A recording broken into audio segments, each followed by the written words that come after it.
In the suburban comfort of Millbrook, a marketing executive was about to uncover a truth that would shatter generations of families. What started as a casual birthday gift took a shocking turn when they came face to face with genetic evidence that defied everything they believed about their identity. Taya Smith wasn't your typical DNA test recipient. For 35 years, she had spent her life building a methodical, controlled existence in their close-knit community, known for her unwavering pursuit of truth and justice. When she encountered multiple genetic matches showing impossible family connections, she had no idea she was walking into a decades-old conspiracy of medical deception. Taya's relentless investigation that would lead to the exposure of a fertility doctor's ultimate betrayal. What began as innocent curiosity about family ancestry would become a community-wide reckoning with the darkest violation of medical trust. The town of Millbrook would never be the same after dozens of families discovered their children shared the same biological father, their trusted fertility specialist. Before we jump back in, tell us where you're tuning in from, and if this story touches you, make sure you're subscribed, because tomorrow I've saved something extra special for you. The birthday cake sat perfectly centered on Taya Smith's dining room table, 35 candles flickering against the late afternoon light streaming through her kitchen windows. She surveyed the familiar scene, her parents, Margaret and David Foster, chatting quietly with Marcus, while their 7-year-old daughter Emma chased their golden retriever around the backyard. Everything was exactly as it should be, in their comfortable Millbrook home. "Make a wish, sweetheart," Margaret called out, her voice carrying that particular warmth that mothers reserve for their children, regardless of age. Taya closed her eyes, though no specific wish came to mind. Her life felt complete in ways she'd never quite expected at this age. The marketing firm where she worked as an executive was thriving. Marcus's teaching career at the local high school brought him genuine satisfaction, and Emma was healthy and happy. What more could she ask for? She blew out the candles to enthusiastic applause from her small but devoted audience. Emma rushed in from the backyard, grass stains on her knees and excitement in her eyes. "Did you wish for a pony?" Emma asked hopefully. "I wished for my family to always be this happy," Taya replied, ruffling her daughter's dark hair. It was true enough, though she'd really wished for nothing at all. Marcus appeared at her shoulder with the ease of 15 years of marriage, his arms sliding around her waist. "Speaking of family," he said, his voice carrying that particular tone that meant he was up to something, "I have something that might help us understand where all that stubborn determination of yours comes from." He produced a small box wrapped in silver paper. Taya recognized the mischievous glint in his brown eyes, the same look he'd worn when he'd surprised her with the weekend getaway to Vermont last spring. "What did you do?" she asked, though she was already smiling. "Just open it," he urged. Inside the box was a DNA testing kit, complete with collection tubes and detailed instructions. Taya stared at it for a moment, not sure whether to laugh or groan. "Really? You want me to spit in a tube for my birthday?" "Think of it as solving a mystery," Marcus said, his enthusiasm undimmed by her skeptical tone. "We've always wondered about your family's immigration story. Your great-grandparents died when you were so young, and there are all those gaps in the family tree your mom's been trying to fill." Margaret looked up from where she was cutting cake, a slight flush coloring her cheeks. "Oh, I don't know if that's necessary. We know enough about our history." "Come on, Mom," Taya said, noting her mother's reaction but attributing it to her general discomfort with modern technology. "It might be fun. Maybe we'll discover I'm descended from royalty." "Or Vikings," Emma chimed in. "That would explain why you're so good at organizing people." David Foster laughed, his deep voice filling the room. "Your mother certainly has the commanding presence for it. Remember when she reorganized the entire school fundraiser in one afternoon?" "That was necessary," Taya protested. "They had vendors scheduled to arrive before the tables were even set up." "See?" Marcus said triumphantly. "Definitely some kind of warrior ancestry. Maybe ancient Celtic chieftains." Taya turned the kit over in her hands, examining the sleek packaging. The methodical part of her mind was already curious about the science behind it, how they could trace ancestry through genetic markers. The anxious part worried about what kind of information might be floating around in databases, but she pushed that concern aside. It was just family history, after all. I suppose it would be interesting to know more about where we came from, she admitted. Margaret's hand stilled on the cake server for just a moment, a shadow crossing her face so quickly that Taya almost missed it. Sometimes the past is better left alone, she said quietly. An uncomfortable silence settled over the room. David reached for his wife's hand, squeezing it gently. Margaret's right that we don't need a test to know what matters, he said. Family is about love, not genetics. The comment struck Taya as oddly specific, but before she could analyze it further, Emma broke the tension by announcing she wanted to help with the test. Can I spit in the tube too? I want to know if I'm a Viking princess. The laughter that followed dissolved the momentary awkwardness, and the conversation moved on to Emma's recent fascination with Norse mythology. But Taya found herself studying her parents more closely as the afternoon progressed. She'd always known about their fertility struggles. It was family lore that they'd tried for 8 years before she was born. Margaret had been 38 when Taya arrived, and they'd always called her their miracle baby. The story had shaped Taya's understanding of how precious and wanted she was, but now she wondered if there were details she'd never heard. Looking at her parents now, she could see the resemblance to her father in her stubborn jawline, her mother's gentle eyes in her own reflection. But there had always been subtle differences that made her feel slightly disconnected from them, like a photograph that was just slightly out of focus. Her height, she was nearly 6 inches taller than either parent, her dark hair in a family of light brown, her analytical mind in contrast to their more emotional approaches to problem solving. She'd attributed these differences to being an only child, to growing up in a different generation with different opportunities. Every family had variations, after all. You know what? She said suddenly, holding up the DNA kit. Let's do this.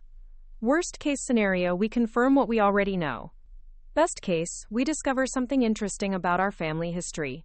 Marcus beamed at her decision. That's my girl. Always ready for an adventure. This is hardly an adventure, Taya replied. But she was already reading the instructions with the focused attention she brought to every new project. It's just scientific curiosity. 2 hours later, after her parents had gone home and Emma was absorbed in a movie, Taya sat at her kitchen table with the sample collection kit spread before her. The process was simple enough: provide a saliva sample, seal it in the provided container, and mail it off to the laboratory. You're overthinking it, Marcus observed from where he sat grading papers at the other end of the table. I'm not overthinking anything. I'm just being thorough. You read the instructions 3 times, because I want to do it correctly. She sealed the sample container with more care than was probably necessary. There, done. Marcus looked up from his papers, his expression softening. Having second thoughts? No, she said, though she couldn't quite explain the flutter of anxiety in her chest. It's just, what if we find out something we didn't expect? Like what? That you're descended from horse thieves instead of Celtic warriors? I don't know. Something that changes how we see our family. Marcus set down his pen and gave her his full attention. It was something she'd always loved about him. His ability to recognize when her analytical mind was working through something important. Taya, nothing in a DNA test is going to change the fact that your parents love you, or that you're exactly the person you're supposed to be. Family isn't about genetics. It's about the people who show up for you, day after day. She nodded, recognizing the wisdom in his words. Still, as she sealed the prepaid envelope and set it by the door to be mailed the next morning, she couldn't shake the feeling that she was setting something in motion that couldn't be undone. That night, as she lay in bed listening to Marcus's steady breathing beside her, Taya found herself thinking about identity and belonging. She'd built a good life in Millbrook, surrounded by people who loved her. Whatever secrets might be hidden in her DNA, they belonged to the past. They couldn't touch the solid reality of her present. The envelope sat by the front door, waiting for tomorrow's mail pickup. Such a small thing, really. Just a simple test to satisfy curiosity about ancestry and immigration patterns. Nothing more complicated than that.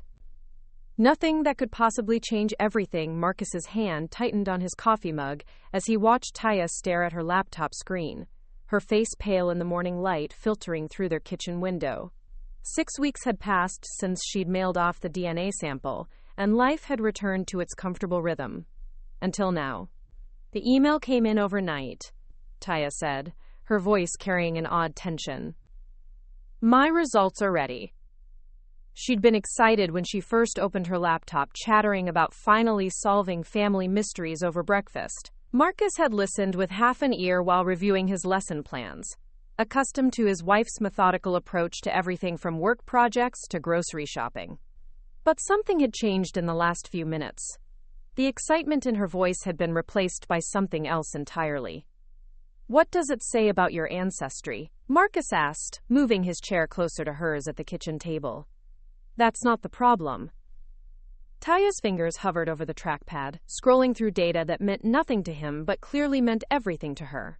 The ethnic breakdown is what we expected. Mostly Northern European, some Irish, a bit of Scandinavian. It's the genetic matches that don't make sense. Marcus leaned in to look at the screen, seeing a list of names with percentages and relationship predictions beside them. I don't understand. What am I looking at? These are people who share DNA with me. Taya's voice had taken on the clipped, analytical tone she used when processing complex marketing data. The system identifies potential relatives based on shared genetic segments. She pointed to the top of the list. This person, Jessica Martinez, shares 1,947 centimorgans of DNA with me. According to the relationship predictor, that makes her either a half-sister or a niece. Could be a niece, Marcus offered, though something in Taya's expression told him she'd already considered and dismissed that possibility. She's 34 years old, 1 year younger than me. Taya scrolled down the list.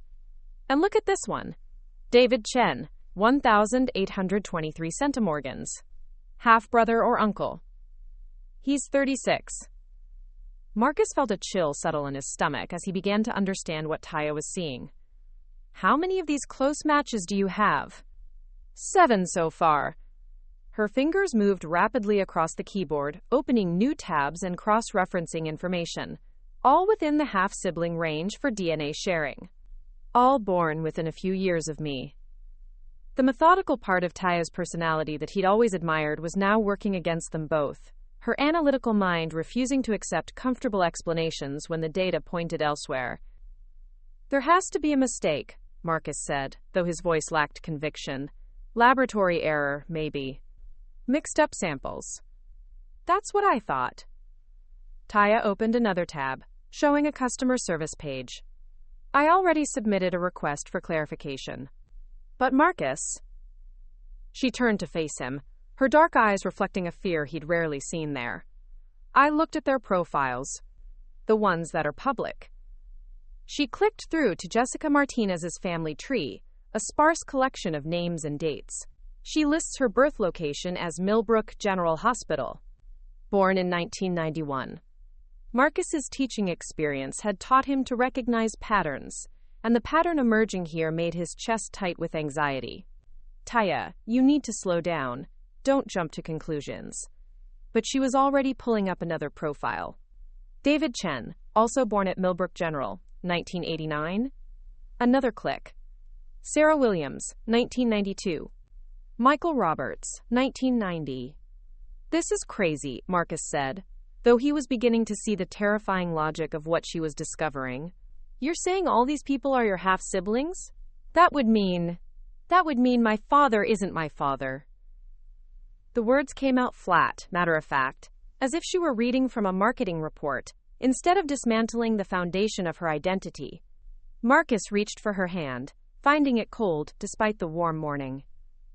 Or, it means there's an error somewhere in this system. Taya, you look exactly like your mother. You have your father's stubborn streak and his way of tilting your head when you're thinking.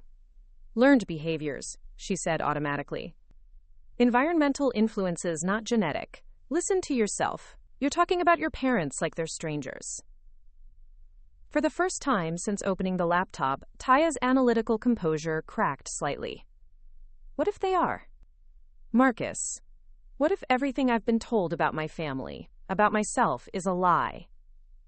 Marcus stood up abruptly, needing to move, to think. He walked to the kitchen window and stared out at their backyard, where Emma's swing set sat empty in the morning light. Their daughter was at school, blissfully unaware that her mother's world was potentially collapsing. "We're not telling Emma about this," he said firmly. "Not until we know what's really going on." "Agreed."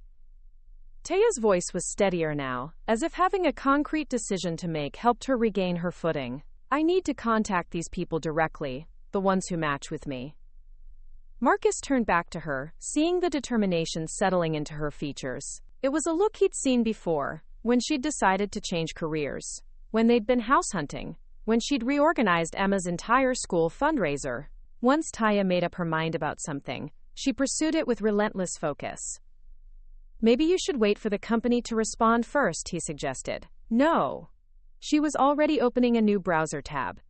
"If there's been some kind of mistake or mix-up, these people would be dealing with the same confusion I am. And if there hasn't been a mistake..." She didn't finish the sentence, but Marcus understood. If there hadn't been a mistake, then 7 strangers held pieces of a puzzle that could explain why Taya had always felt slightly disconnected from her own family. "What are you going to say to them?" Taya's fingers paused over the keyboard. "I don't know yet. But I have to start somewhere." Marcus returned to his chair, knowing better than to try to talk her out of this course of action. 15 years of marriage had taught him that Taya needed to follow problems to their logical conclusion, even when, especially when, that conclusion might destroy everything they thought they knew. "I'll be here," he said simply. "Whatever you find out, we'll deal with it together." She looked up at him, and for a moment he saw past her analytical determination to the frightened woman underneath. "What if my parents lied to me? What if my whole life has been built on a lie?" "Then we'll figure out what the truth is," Marcus said, though privately he wondered if some truths were too devastating to bear. "But Taya, promise me you'll be prepared for whatever you might find." She nodded, but he could see she was already composing her first message to Jessica Martinez, already taking the first step down a path that might lead anywhere. Taya's message to Jessica Martinez had been simple and direct. "Hi Jessica, we appear to be genetic matches through the DNA testing service. I was born in Millbrook in 1990, and I'm trying to understand our potential relationship. Would you be willing to discuss our connection?" She'd sent it at 9:47 a.m. By 10:15, her phone was ringing. "Is this Taya Smith?" The voice was crisp, professional, with an underlying tension that matched Taya's own. "Yes. Jessica?" "Jessica Martinez. I've been waiting for someone like you to contact me." There was a pause, the sound of papers rustling. "I'm an investigative journalist, and when your name appeared in my DNA matches 3 days ago, I started digging. What I found... We need to talk." Taya's grip tightened on her phone. She was alone in her home office, having taken the morning off work after Marcus left for school. The familiar space, her organized desk, her marketing awards on the wall, her carefully maintained calendar, suddenly felt like props in someone else's life. Preparing and narrating this story took us a lot of time, so if you are enjoying it, subscribe to our channel. It means a lot to us. Now back to the story. "You said you've been waiting for someone like me? Someone with our shared DNA profile, born in Millbrook around the same time." Jessica's voice carried the weight of information she clearly didn't want to deliver over the phone. "Taya, I need to ask you something directly. Were you conceived through fertility treatments?" The question hit like a physical blow. Taya had known about her parents' infertility struggles, but the specific details had always been private family history, shared in whispers and careful explanations about why she was such a precious gift. "Yes," she said quietly. "My parents tried for 8 years before I was born." "Why?" "Because I was too. And so were the other 5 people in our genetic cluster." Jessica's tone had shifted into reporter mode, facts delivered with practiced objectivity. "We're all products of fertility treatments performed at the Millbrook Reproductive Health Center between 1989 and 1994. Taya's analytical mind immediately began processing the implications, even as her emotional world tilted sideways. That could be a coincidence. Fertility treatments were becoming more common in the 90s. It could be. Except for one problem. Jessica paused, and Taya could hear her taking a deep breath. I've been researching our genetic matches for months, Taya. I've looked into their family histories, their birth records, everything I could find in public databases. We're not just random people who happen to use the same fertility clinic. What do you mean? We all had the same doctor. The words seemed to echo in Taya's office, bouncing off the walls of her carefully constructed life. She found herself staring at a framed photo on her desk. Herself, Marcus, and Emma at last summer's county fair, all of them laughing at something Emma had said. Dr. Edmund Hartley, Jessica continued when Taya didn't respond. He was the primary fertility specialist at the clinic from 1987 to 2003. Every single one of our genetic matches was conceived under his care. Taya's mouth had gone dry. That still doesn't necessarily mean... Taya. Jessica's voice was gentle now, the journalist temporarily replaced by someone who understood exactly what this conversation was doing to both of them. I've been working on this story for 6 months. I know how hard this is to accept, but the evidence is overwhelming. What evidence? The genetic data shows we share between 1,800 and 2,000 centimorgans of DNA. That's consistent with half-siblings sharing one biological parent. All of us have different mothers, all from the Millbrook area, all of whom used Dr. Hartley's services during their fertility treatments. Taya set her phone on speaker and sank into her desk chair, needing both hands free to steady herself. You're saying Dr. Hartley is our biological father. I'm saying that's the most logical explanation for the data. Jessica's professional composure cracked slightly. Taya, I think he used his own genetic material instead of the anonymous donors our parents thought they were getting. The office around Taya seemed to shift and blur at the edges. She thought of her father, David Foster, who had taught her to ride a bike and helped with homework and walked her down the aisle at her wedding. The man who had never missed a school play or a soccer game, who had been nothing but loving and supportive for 35 years. This is insane, she whispered. I know. I've been living with this possibility for months, and it still feels surreal. Jessica's voice carried exhaustion and pain. But Taya, there are more of us. The 7 people in our immediate genetic cluster aren't the only ones.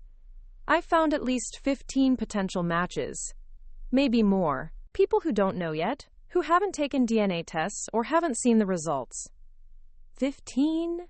Taya's voice came out as barely a whisper. Dr. Hartley practiced for 16 years. If he was using his own genetic material consistently... Jessica trailed off, letting the implications speak for themselves. Taya stared at her computer screen, where Jessica's DNA profile was still open in a browser tab. A stranger who was apparently her half-sister, connected by the actions of a man who had violated the trust of dozens of families. I need to tell my parents, Taya said, though the thought terrified her. I understand, but Taya, be prepared for them not to know. Most fertility patients in that era didn't ask detailed questions about donor selection. They trusted their doctors completely. My mother trusted Dr. Hartley, Taya said, memories surfacing of Margaret's occasional mentions of the kind doctor who had made their dream of parenthood possible. They all did. That's what makes this so devastating. Jessica paused. Taya, I'm going to send you my research files. Everything I've compiled about Dr. Hartley, about the other matches, about the timeline. You should see it all before you talk to your parents. Okay. Taya wasn't sure she was ready to see it all, but she knew Jessica was right. If she was going to destroy her family's understanding of their history, she needed to be certain of the facts. One more thing, Jessica said. I've been trying to decide whether to approach Dr. Hartley directly. He's still alive, living in a retirement community outside Millbrook. Part of me thinks he deserves to face what he did. Part of me is terrified of what he might say. Taya closed her eyes, overwhelmed by the scope of what Jessica was telling her. An elderly man, living quietly in retirement, potentially unaware that his decades-old actions were being discovered by the children he had never acknowledged creating. We have to confront him, she said, surprised by the steel in her own voice. Whatever the truth is, we deserve to hear it from him. I was hoping you'd say that, Jessica replied. I don't think I can do this alone anymore. As they arranged to meet in person the following day, Taya realized she had found something she'd never known she was missing, a sister. But the circumstances of their connection felt like a betrayal of everything she had, Thao. The courage to keep digging proved harder to maintain than Taya had expected. For 2 days after her conversation with Jessica, she'd carried the weight of her discovery like a physical burden, watching her parents interact with Emma during their regular Sunday dinner and wondering how to shatter their world. Now, standing in her mother's garden on a crisp October afternoon, Taya felt the words sticking in her throat like thorns. Margaret knelt beside her prize-winning roses, pruning shears in hand, completely absorbed in preparing her garden for winter. This space had always been her sanctuary. Neat rows of perennials, carefully maintained beds of herbs, and the greenhouse where she nurtured seedlings through harsh New England winters. Mom, I need to talk to you about something, Taya said, her voice steadier than she felt. Of course, sweetheart. Margaret looked up with the warm smile that had comforted Taya through childhood's scraped knees and teenage heartbreaks. Hand me that bag of mulch, would you? Mom, please. This is serious. Something in Taya's tone made Margaret set down her pruning shears and rise slowly from her knees, brushing dirt from her gardening gloves. At 63, she moved with the careful precision of someone who had learned to accommodate aging joints, but her eyes remained sharp and attentive. What's wrong? Is it Emma? Marcus? It's about my DNA test results. Margaret's face went very still. Oh, those came back, did they? The careful neutrality in her mother's voice sent a chill through Taya. She had expected surprise, curiosity, maybe some gentle teasing about her obsession with family history. Not this guarded wariness. Mom, the results show that I have multiple half-siblings, 7 people who share significant amounts of DNA with me. Taya watched her mother's face carefully, looking for signs of confusion or disbelief. Instead, she saw something that looked disturbingly like resignation. That's impossible, Margaret said, but her voice lacked conviction. They were all born in Millbrook, between 1989 and 1994, all conceived through fertility treatments. Taya took a step closer to her mother. All treated by Dr. Hartley. Margaret's gardening gloves fell from her hands, landing on the mulched pathway with a soft thud. Her face had gone pale, making the age spots on her cheeks stand out like freckles. Oh, God, she whispered. The admission hit Taya harder than outright denial would have. Some part of her had been hoping for maternal indignation, for Margaret to insist there had been some terrible mistake. Instead, she was looking at a woman who seemed to be crumbling from the inside out. You suspected something, Taya said. It wasn't a question. Margaret sank onto the wooden bench beside her rose beds, her hands shaking as she pulled off her remaining glove. Not suspected, not exactly, but there were things that never made sense. What things? Dr. Hartley was so particular about the process. So secretive. Margaret's voice was barely above a whisper, as if speaking too loudly might make the words more real. He insisted on handling all the donor selection personally. Said it was to ensure the best possible genetic match for us. Taya sat beside her mother on the bench, the familiar scent of late-blooming roses doing nothing to ease the nausea building in her stomach. What else? He was so invested in our case, more than seemed professional. Margaret's hands twisted in her lap. He called to check on me throughout the pregnancy, sent flowers when you were born. Your father thought it was just exceptional bedside manner. But you didn't. I tried to convince myself it was normal. We were so grateful, Taya. We'd been trying for 8 years. When the treatments finally worked, when we got you... Margaret's voice broke. I didn't want to question our miracle. Taya reached for her mother's hand, finding it cold despite the warm afternoon. Mom, this isn't your fault. You trusted your doctor. You had no reason to suspect. Didn't I? Margaret turned to face her daughter, tears streaming down her cheeks. There were signs, Taya, small things that never added up. The way you looked nothing like the donor profile he'd described. Your height, your hair color, even your blood type. My blood type? You're AB negative, extremely rare. Your father is O positive, I'm a positive. The genetics counselor said it was possible with the right donor, but the odds were so small. Margaret wiped her eyes with the back of her hand. I asked Dr. Hartley about it once, and he just smiled and said genetics could be surprising. Taya felt pieces of her identity shifting like tectonic plates. You never said anything to Dad? How could I? What was I supposed to say? That I suspected our fertility doctor might have used his own genetic material to create our daughter? It sounded insane, even in my own head. Margaret's voice grew stronger, tinged with old anger. And what if I was wrong? What if I destroyed our family's happiness over paranoid suspicions? But what if you were right? Margaret looked at her daughter, really looked at her, as if seeing her for the first time. You have his eyes, she said quietly. Dr. Hartley's eyes. I noticed it when you were about 3 years old, but I convinced myself I was imagining things. The garden around them had grown quiet, the only sound the distant hum of traffic from the main road. Taya felt like she was sitting in the ruins of her old life, trying to decide whether to salvage what she could or start completely over. We have to tell Dad, she said finally. Margaret nodded, fresh tears starting. He's going to blame himself for not asking more questions, for not protecting us better. Mom, neither of you could have known. Dr. Hartley violated every principle of medical ethics. He betrayed the trust of dozens of families. Dozens? Margaret's eyes widened. I've been in contact with with Jessica Martinez. She's been researching this for months.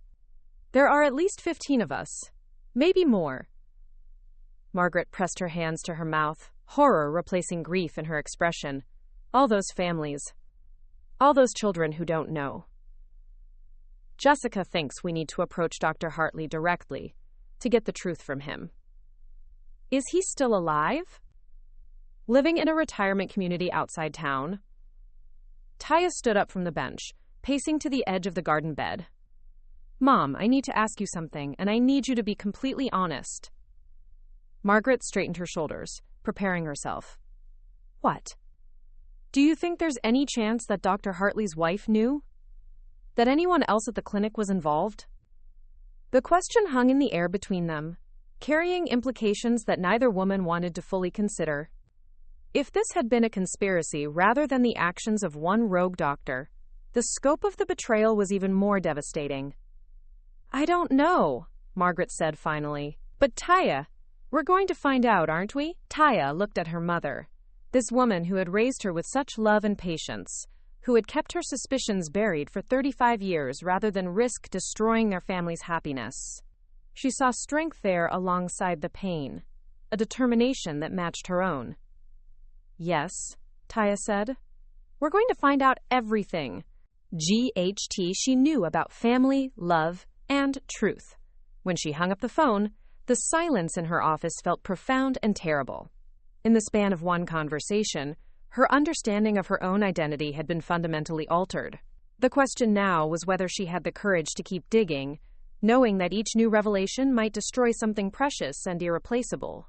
3 weeks after her conversation in the garden, Taya sat in the community center conference room she'd reserved, watching strangers file through the door with expressions that mirrored her own mixture of curiosity and dread. The fluorescent lights cast harsh shadows across the circle of folding chairs she'd arranged, and the smell of stale coffee from the previous meeting lingered in the air. Jessica Martinez entered first, her journalist's notebook already in hand and a laptop bag slung over her shoulder. They'd spoken daily since their initial contact, but seeing her in person still felt surreal. The family resemblance was subtle but unmistakable. The same dark eyes, the same determined set to her jaw that Marcus always teased Taya about. How many confirmed? Jessica asked, taking the seat beside Taya. 12 said they'd come. 3 more are still deciding. Taya glanced at her own notebook, filled with names and phone numbers collected through careful outreach over the past weeks. David Chen drove up from Boston. Sarah Williams is flying in from Chicago. Each contact had been a revelation. David, a software engineer, had always wondered why he was so much taller than his parents. Sarah, a nurse, had noticed her unusual blood type during medical training but never questioned it. Michael Roberts, a teacher like Marcus, had taken the DNA test on a whim and been stunned by the results. "Any hostility?" Jessica asked. Two people hung up on me. One woman, Linda Morrison, said she didn't want her family destroyed by ancient history and threatened to call the police if I contacted her again. Taya rubbed her temples, feeling the weight of responsibility she'd never asked for. I can't blame her. We're asking people to question everything they know about their identity. The door opened again, and a tall man with prematurely gray hair entered, scanning the room nervously. Taya recognized him from the photos they'd exchanged. David Chen, the software engineer from Boston. "Taya?" he asked, approaching their corner of the room. "David, thank you for coming." She stood to shake his hand, struck again by the strange experience of meeting a sibling for the first time at age 35. "How was the drive?" "Long. Gave me time to think about what I wanted to say." He glanced around the empty chairs. "This is really happening, isn't it? We're really going to talk about this." More people arrived in the next few minutes. Sarah Williams, with her Chicago accent and nervous laugh. Michael Roberts, clutching a manila folder of printouts. Amy Fletcher, who looked so much like Margaret Foster that Taya had to catch her breath. By 7 o'clock, 9 people sat in the circle, representing nearly half of their identified genetic matches. "I guess we should start," Taya said, her voice echoing slightly in the institutional space. "I know this is difficult for everyone. 3 months ago, I had no idea any of you existed." 3 months ago, I thought I knew who my father was," Sarah said quietly. "Now I don't know what to believe about anything." Murmurs of agreement rippled around the circle. These were successful adults, professionals, parents, people who had built lives based on assumptions that were now crumbling. Jessica opened her laptop. "I've compiled everything I could find about Dr. Hartley and his practice. The timeline, the patterns, the scope of what we think happened." She pulled up a spreadsheet, projecting it onto the wall with a portable projector she'd brought. Names, birth dates, DNA percentages, family information, their lives reduced to data points in a genetic conspiracy. Dr. Edmund Hartley practiced at Millbrook Reproductive Health from 1987 to 2003, Jessica began. "Based on our genetic matches and birth records, we believe he used his own genetic material in place of anonymous donor sperm for at least 16 years. "At least?" David asked. "We've identified 23 potential matches so far, but not everyone has taken DNA tests. There could be more." Jessica clicked to the next slide. "The pattern is consistent. All patients were told they were receiving genetic material from carefully screened anonymous donors. All trusted Dr. Hartley completely." Amy Fletcher raised her hand tentatively. "My parents still have some of the paperwork from their treatments. The donor profiles, the genetic counseling notes. Should I bring those?" "Yes," Taya said immediately. "Any documentation could help us understand his methods." Michael Roberts opened his manila folder. "I brought copies of my parents' medical records. They kept everything." His voice was tight with emotion. They felt so lucky to have Dr. Hartley as their doctor. "He made house calls after I was born, sent birthday cards until I was 10. "Birthday cards?" Sarah looked up sharply. "He sent me birthday cards too. My parents thought it was so sweet, how invested he was in his patients' children." The room fell silent as the implications sank in. Dr. Hartley hadn't just violated medical ethics. He'd maintained relationships with his unknowing biological children, watching them grow up while their parents remained grateful for his exceptional care. "This is sick," David said flatly. "He created us, and then, what, collected us like trophies?" "We don't know his motivations yet," Jessica said, though her professional objectivity was clearly strained. "That's why we need to approach him directly." "Approach him?" Amy looked terrified. "You mean actually talk to him?" "He's 78 years old, living at Sunset Manor Retirement Community," Taya said. If we're going to get answers, it has to be soon.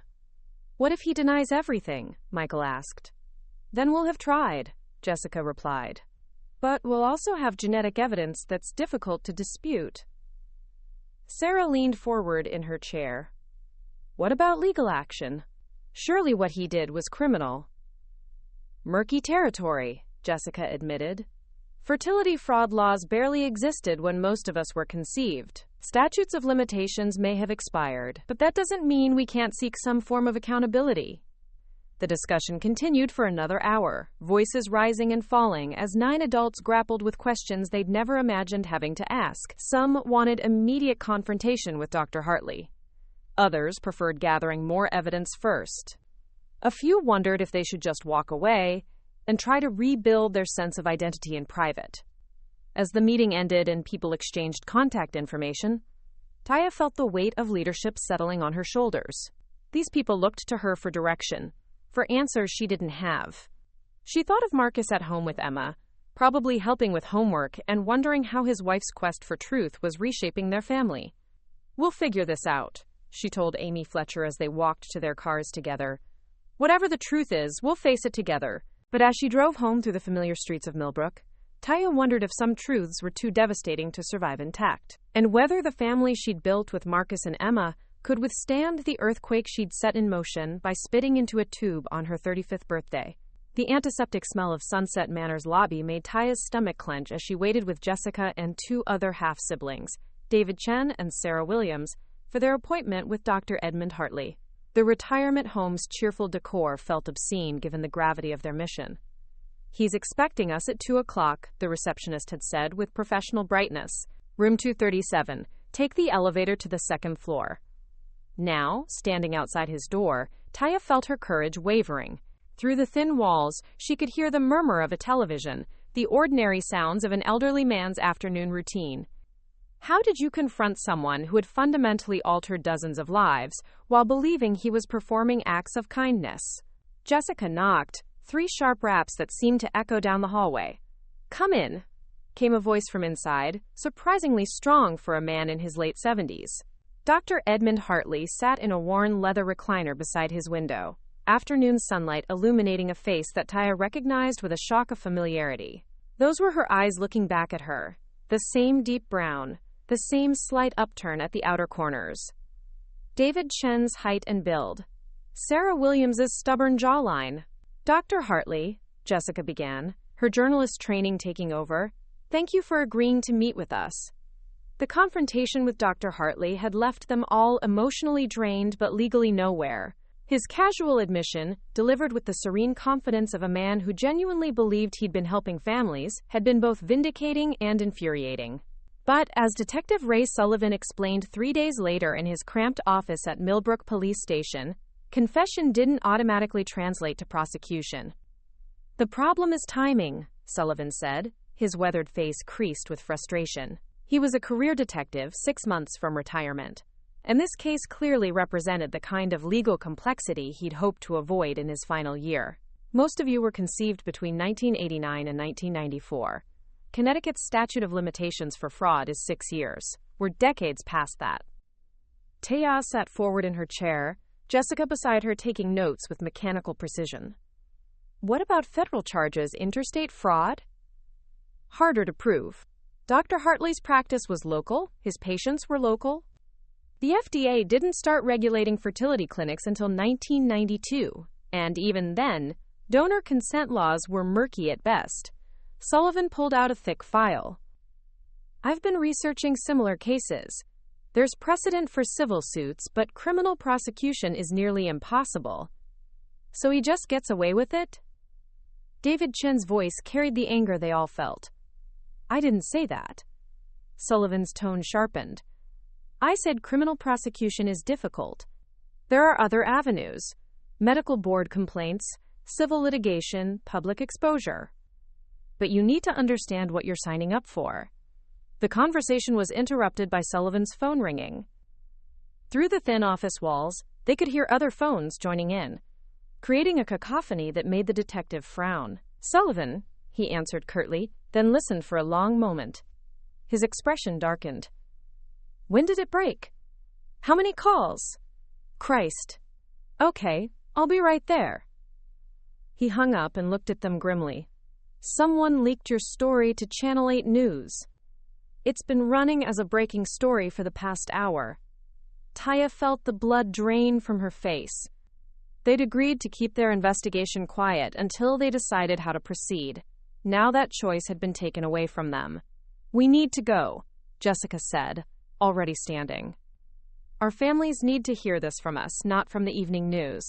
But as they hurried from the police station, Taya realized they were already too late. Her phone was buzzing with missed calls from Marcus, her parents, and numbers she didn't recognize. The story of Dr. Hartley's deception was spreading through Millbrook like wildfire, and there was no containing it now. The careful, methodical approach she'd planned was crumbling, replaced by chaos she couldn't control. The chaos Taya had feared proved worse than she'd imagined.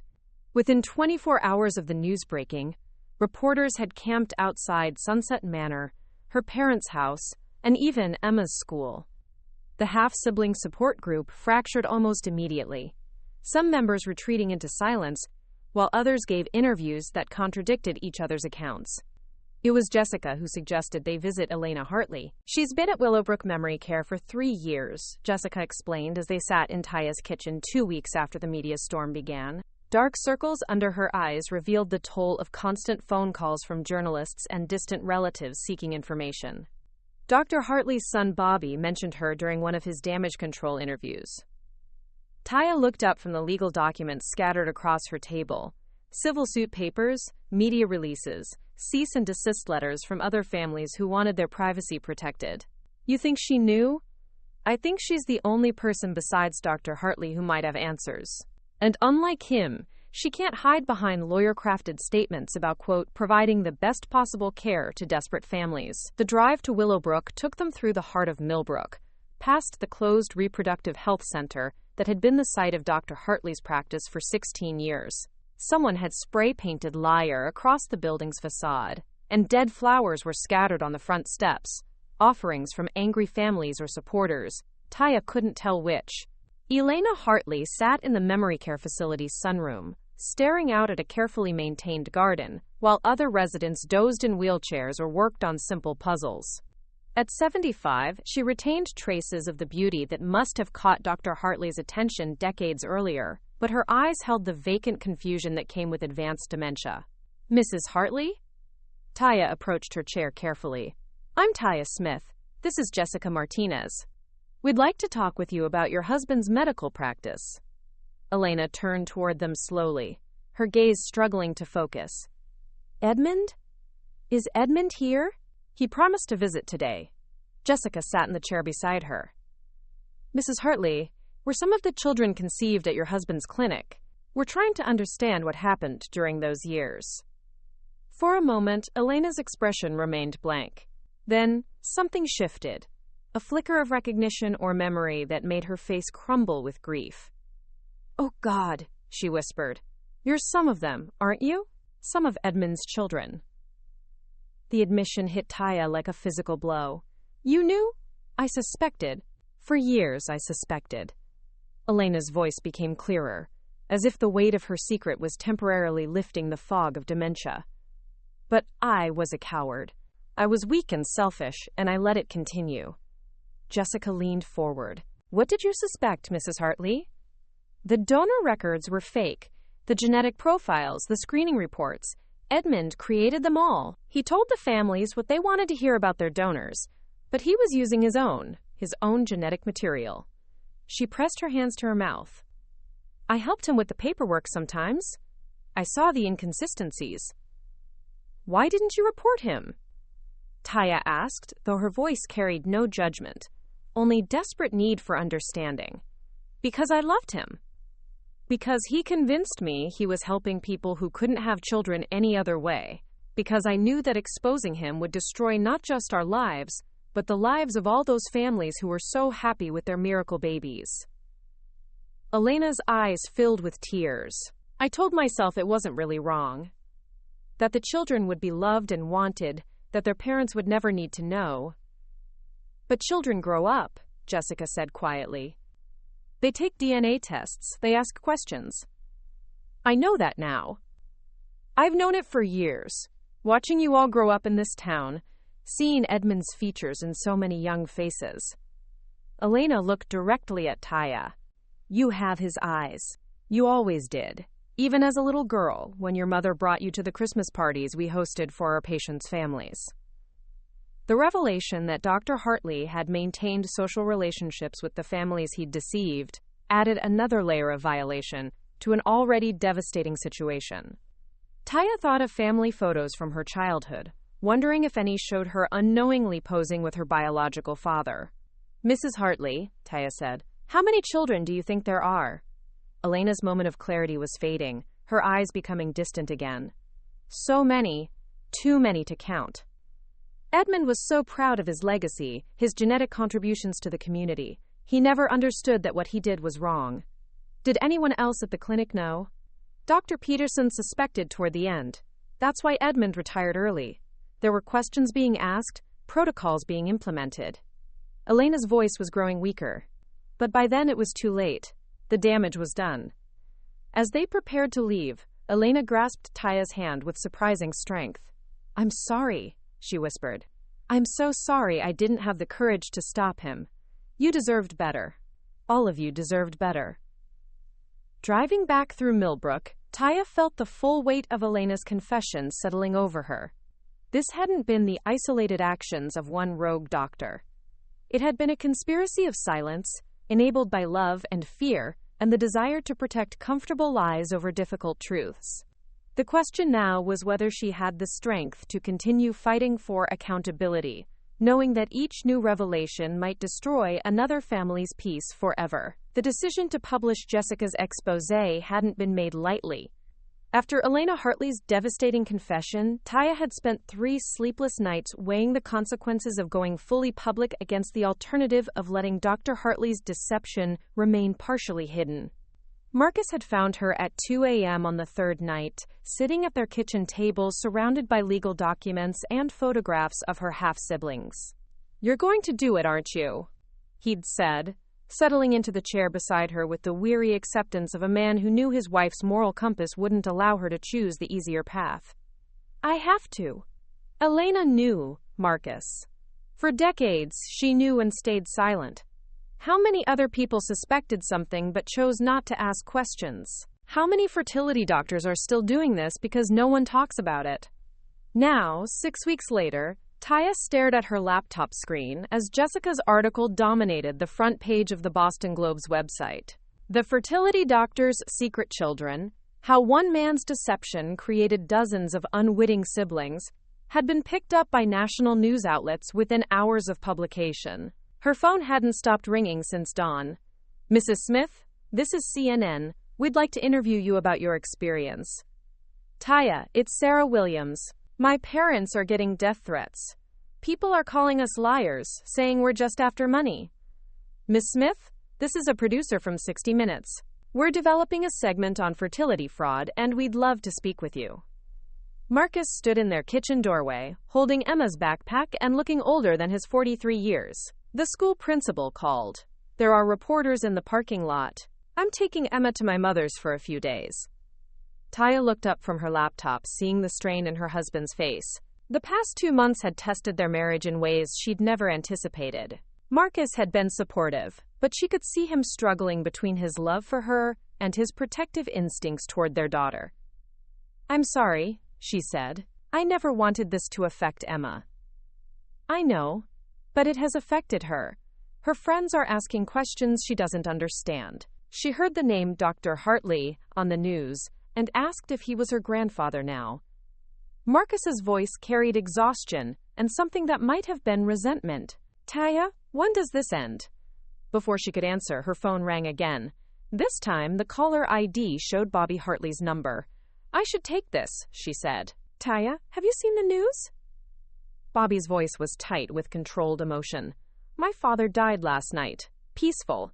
In his sleep. The nursing home staff said he'd been following the news coverage, reading every article about what he did.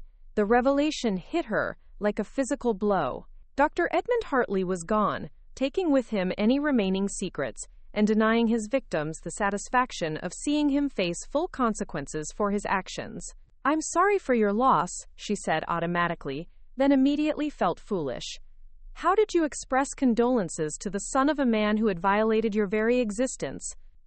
"Thank you. I wanted you to know that I'm going to continue working with the medical board on new protocols. What my father did, it can't happen again." Bobby paused. "Taya, I also wanted to tell you that I've been getting calls from other potential victims.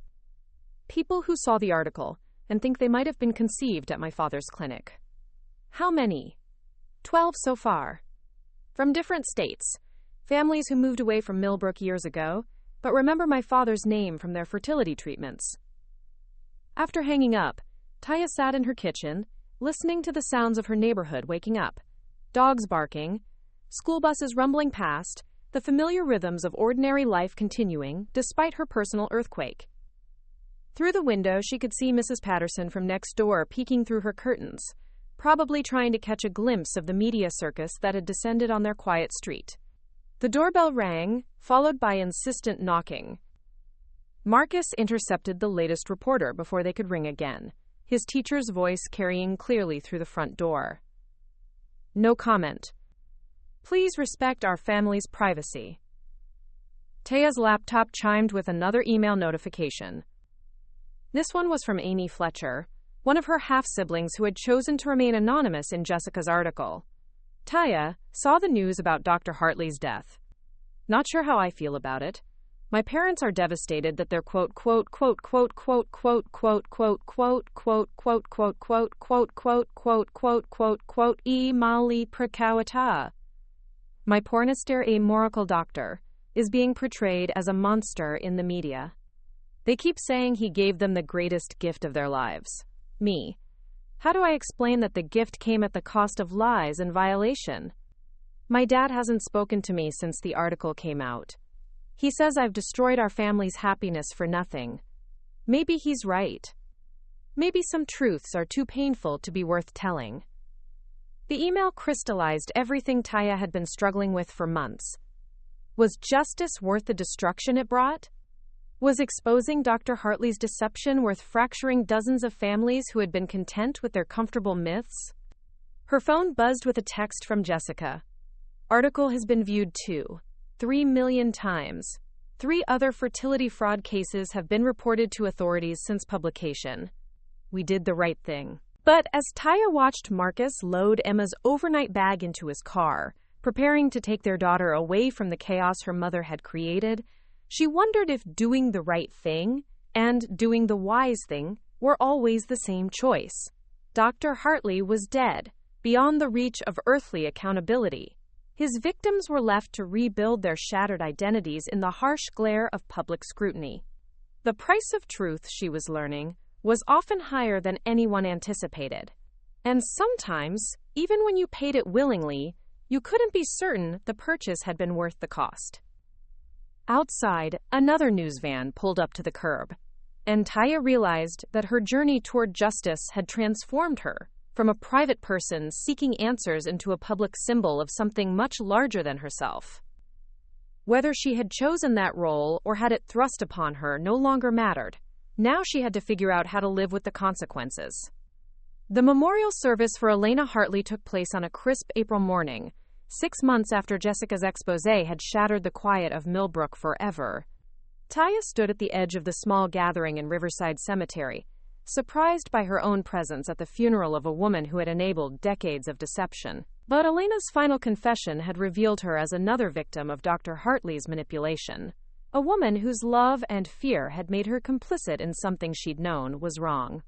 In the months since her death, Taya had come to understand that accountability and forgiveness could coexist in the same complicated space. Marcus stood beside her, his hand warm in hers despite the cool morning air.